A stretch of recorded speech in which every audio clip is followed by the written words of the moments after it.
भी मंदिरों के प्रवेश द्वारों पर उस डरावने चेहरे को गौर से देखा है? बड़ी बड़ी फटी हुई आंखें, एक खुला हुआ जबड़ा और हर पल आपको ऊपर से निहारता हुआ एक खौफनाक चेहरा। करोड़ों लोग हर दिन इसके नीचे से गुजर जाते हैं, लेकिन कोई नहीं जानता कि ये चेहरा वहाँ क्यों है और इसने खुद को ही क्यों खा लिया। इसे कीर्ति मुख कहा जाता है, एक ऐसा राक्षसी स्वरूप जिसका न कोई शरीर है न कोई आकार, बस है तो एक कभी न मिटने वाली भूख। इस रहस्यमयी गाथा की शुरुआत होती है उस समय से जब महाशक्तिशाली असुर जालंधर का अत्याचार तीनों लोगों में बढ़ गया था। अपने अहंकार में चूर जालंधर ने महादेव का अपमान करने के लिए अपने दूत राहु को कैलाश भेजा। उस नीच राक्षस राहु ने महादेव के सामने खड़े होकर उनकी सादगी का उपहास उड़ाया और माता पार्वती की मांग करने का दुस्साहस किया। साक्षात काल के स्वामी का अपमान सुनकर महादेव का तीसरा नेत्र धधक उठा। उस क्रोध की अग्नि से एक भयानक और विशालकाय राक्षस पैदा हुआ। वह साक्षात प्रलय जैसा दिखता था, जिसकी भूख पूरे ब्रह्मांड को निगलने के लिए काफी थी। महादेव ने उसे आदेश दिया, जाओ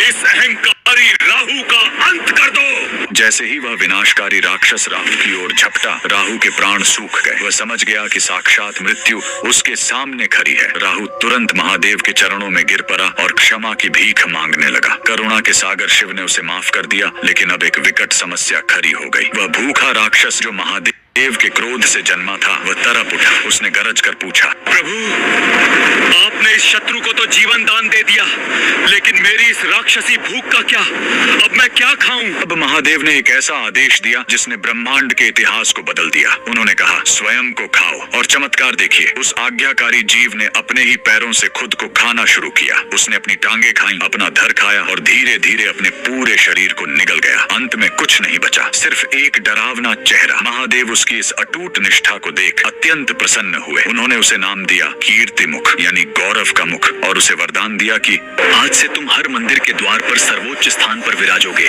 जो भी भक्त मेरा दर्शन करने आएगा, उसे सबसे पहले तुम्हें प्रणाम करना होगा। कीर्ति मुख कोई सजावट नहीं, एक चेतावनी है। महादेव ने उसे द्वार पर इसलिए बिठाया ताकि मंदिर के भीतर कदम रखने से पहले आप अपने अहंकार को वहीं बाहर छोड़ दें। भगवान शिव के इस रहस्यमयी गण के लिए कमेंट में हर हर महादेव जरूर लिखें।